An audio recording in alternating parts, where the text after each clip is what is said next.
Programa 4. Electricidad y magnetismo. Describir las características de los imanes, las propiedades del campo magnético y relacionar la electricidad y magnetismo a través del experimento de Ørsted.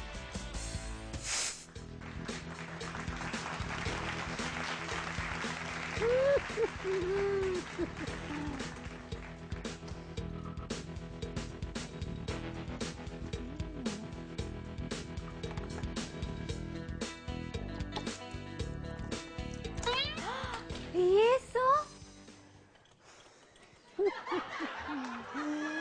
¿Sabías que estamos rodeados de campos magnéticos y eléctricos? ¿En verdad? ¿Y todo esto? Los aparatos son de mi casa.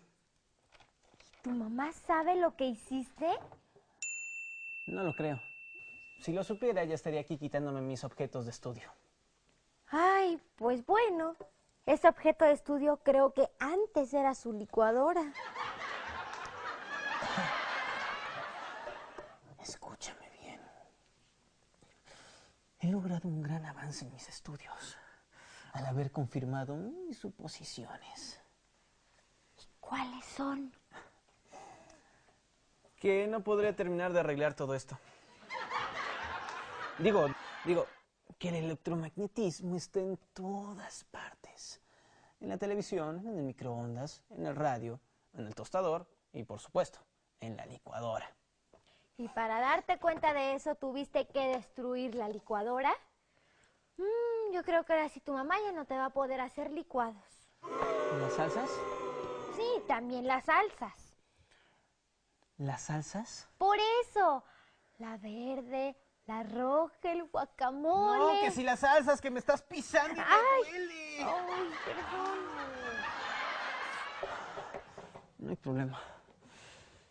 Es un pequeño sacrificio en pro de la ciencia. Pues el único sacrificio que yo veo aquí son tus vacaciones cuando tu mamá se entere de todo lo que hiciste. Tienes razón. Mejor me pongo a armar todo esto antes de que se dé cuenta. ¿Me ayudas? Sí, te ayuda a rearmar todo este relajo.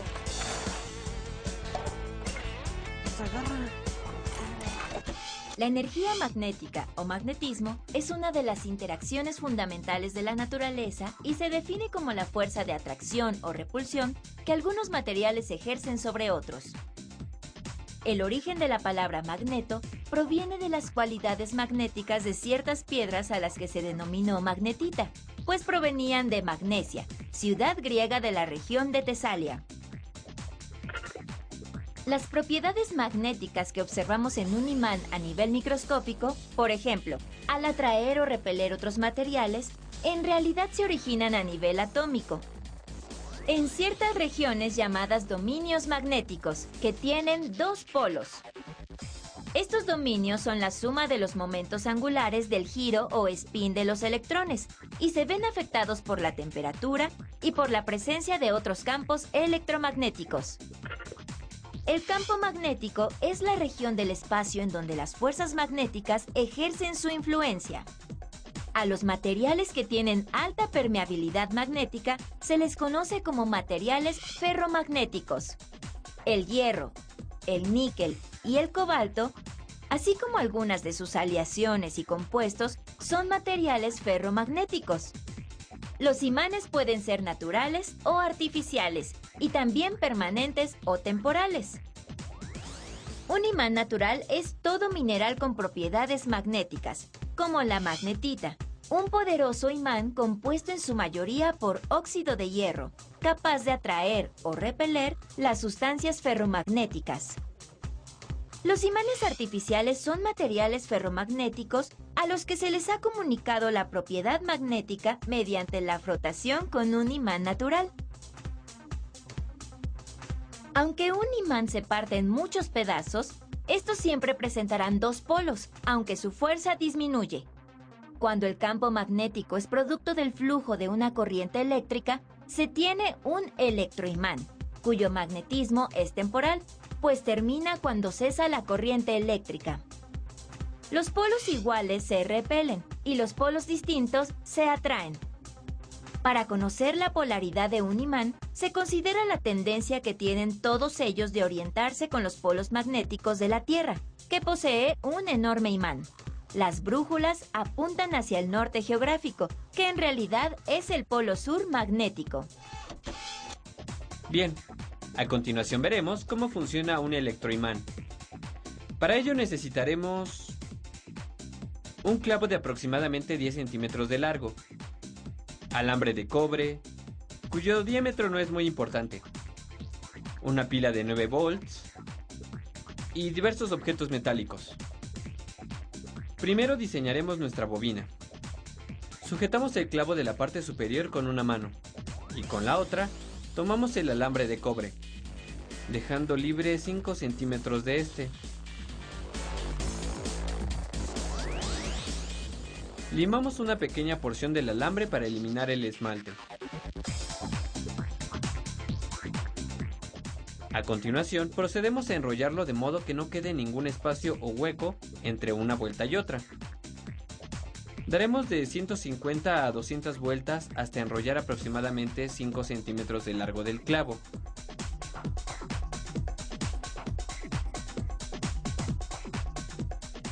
Y dejaremos libre otros 5 centímetros del alambre de cobre. Nuevamente lo limamos y listo.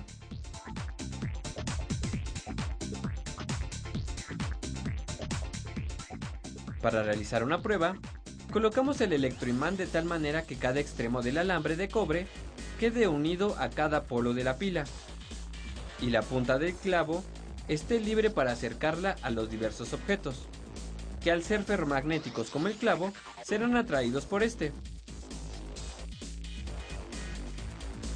Al enrollar el alambre logramos concentrar todo el campo magnético y con la ayuda de la pila incrementamos la potencia de este campo magnético para generar una mayor atracción de los objetos. Y así es como funciona un electroimán. ¡Mira, así de fácil! ¿Sabes? A veces pienso que los imanes son los grandes héroes desconocidos de nuestra época. De hecho, las turbinas con imanes en movimiento de plantas generadoras producen electricidad que nos llega a nuestras casas. Afirmativo. Sin ellos, nada de lo que tenemos a nuestro alrededor funcionaría. Afirmativo. ¿Y te has puesto a pensar en los grandes héroes que nos dieron estos grandes inventos y descubrimientos? No, nunca. Ven, te quiero mostrar algo. Visualiza. ¡Ven! Pon tu mano. Ponla, sin miedo. 1, 2, 3. ¿Otra vez con tus viajes en el tiempo? Sabes muy bien que los viajes en el tiempo son imposibles. Esto es a lo que yo llamo una representación imaginaria de sucesos reales. ¿Y qué suceso real se supone que estamos imaginando? Estamos en la antigua Grecia, 600 años antes de nuestra era para ser exactos. ¿Y qué hacemos aquí? En aquellos días, Tales de Mileto escribió por primera vez sobre ciertos fenómenos de atracción. Él creía que la electricidad y el magnetismo eran lo mismo. Sí, he escuchado hablar de él. ¿Pero qué no él escribió sobre la electrostática? Sí, la electrostática fue la primera rama de la electricidad que se estudió. ¡Ajá! ¿Y luego? Tales y sus contemporáneos griegos observaron las particulares cualidades que adquiere el ámbar al ser frotado. Como cuando agarro un peine de plástico y lo froto sobre mi cabeza. Este adquiere la capacidad de atraer pequeños pedazos de papel. Exacto, pero eso no es el magnetismo. Yo no puedo atraer papelitos con imanes. Tales también observó sobre los efectos de atracción de la magnetita sobre ciertos metales.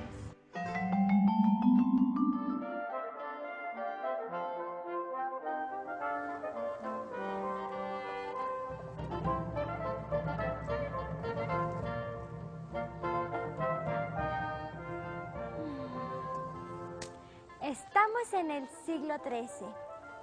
Es aquí donde el francés Peter Peregrinus escribió el primer tratado que describe las propiedades de los imanes y de las brújulas. Pero los chinos ya usaban las brújulas con agujas imantadas desde el siglo XII. Ajá. Eso sí que lo sé. Sus estudios ayudaron al progreso de la Edad Media.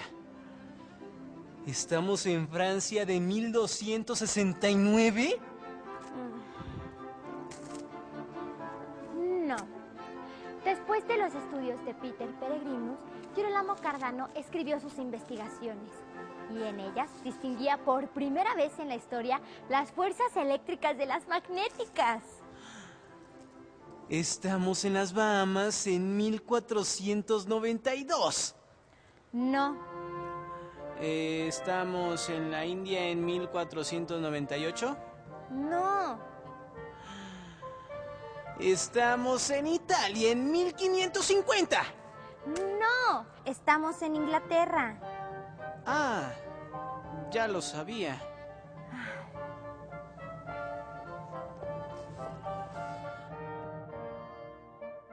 ¡Mari! Aquí fue donde William Gilbert estudió sobre la electricidad y el magnetismo. Así es. Además, clasificó los materiales en aislantes y conductores. Descubrió la imantación por influencia y concluyó que el planeta Tierra se comporta como un gran imán. Y en ese entonces apenas comenzaban los estudios relacionados con esas disciplinas. Exacto. Estamos en Dinamarca, en el siglo XIX. Es aquí donde Christian Ørsted encuentra evidencia empírica de que la electricidad y el magnetismo están relacionados. Ampère se da cuenta después de que dos alambres paralelos en un circuito se atraen o se repelen dependiendo del sentido de la corriente. Este es el momento clave. Es el parteaguas de la teoría electromagnética. Así es, Tomás. Más adelante, en 1861, todos estos experimentos de estos científicos fueron unificados por James Clerk Maxwell, quien además descubrió la naturaleza de la electromagnética de la luz. ¿Tus favoritas? Las ecuaciones de Maxwell. Me gustan mucho, pero no son mis favoritas. Bueno, si no me equivoco, estas ecuaciones demuestran que el campo eléctrico y magnético es un campo unificado. ¡Qué maravillosa es la historia de la ciencia! Si tú lo dices. ¿A poco no lo crees? Prefiero la práctica, a mí me gusta poner manos a la obra. Te mostraré. Necesitamos un recipiente, agua, una aguja, un cuchillo, un pedazo de unicel o corcho, una pila de 9 voltios, un imán y cable. ¿Y qué vas a hacer? Algo que descubrieron los chinos. Y luego el experimento de Ørsted.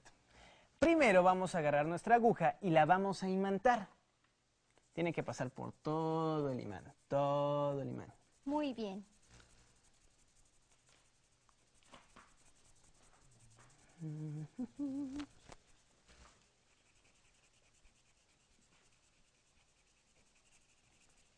Después, agarramos nuestro pedazo de unicel y lo atravesamos de extremo a extremo.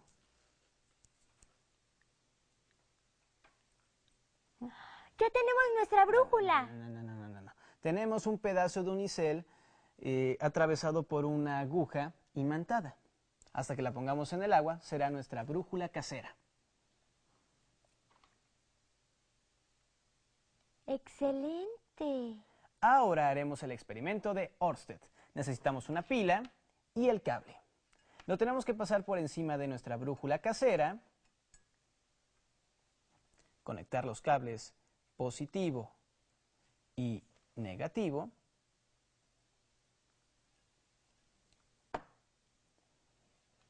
y ahora sí.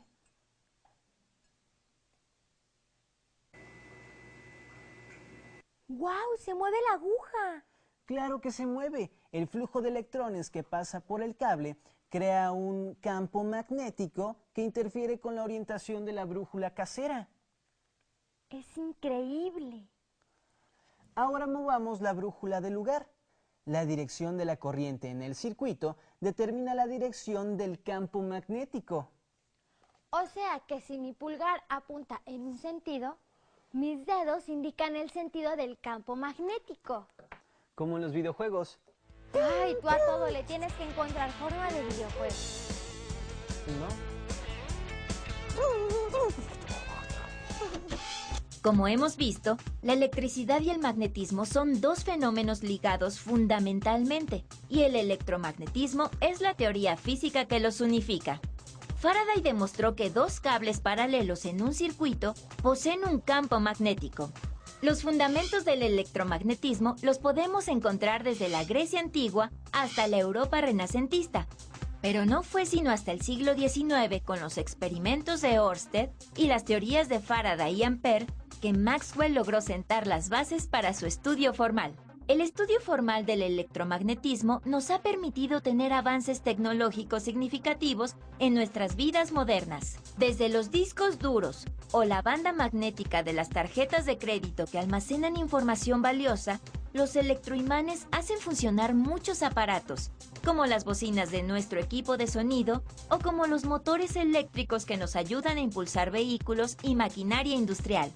Se podría decir que el electromagnetismo mueve al mundo actual. Los imanes están por todas partes y son también los causantes de la energía eléctrica que consumimos en las megalópolis modernas. La electricidad que se utiliza en los grandes centros urbanos se origina gracias a los generadores eléctricos. Cuando los imanes se mueven por el centro de una bobina, se genera una corriente eléctrica que se transporta por las torres y líneas de transmisión. Nikola Tesla, ingeniero y físico de origen croata, conoció los experimentos de Faraday, Ørsted y Ampère y logró generar corriente alterna que iluminara ciudades enteras. Un generador es un dispositivo capaz de transformar la energía de cualquier naturaleza en energía eléctrica. En el caso de los generadores electromagnéticos, la transformación es posible gracias a la acción de un campo magnético sobre conductores eléctricos. Los generadores eléctricos pueden ser de corriente continua, la cual circula en un solo sentido y requiere poca tensión eléctrica o voltaje. También pueden ser de corriente alterna. Este tipo de corriente es la que logró obtener Tesla y oscila en dos direcciones constantemente. Requiere de mayor voltaje. Algunos ejemplos de generadores son los dínamos y los alternadores. Los motores eléctricos realizan la función de manera inversa, es decir, transforman la energía eléctrica en energía mecánica. Un motor es un dispositivo que logra esta transformación gracias a la acción de los campos magnéticos generados por sus bobinas. Generalmente, están compuestos por un estator y un rotor. Este mecanismo se lo debemos a Faraday. Los motores eléctricos pueden funcionar tanto con corriente continua o con energía alterna.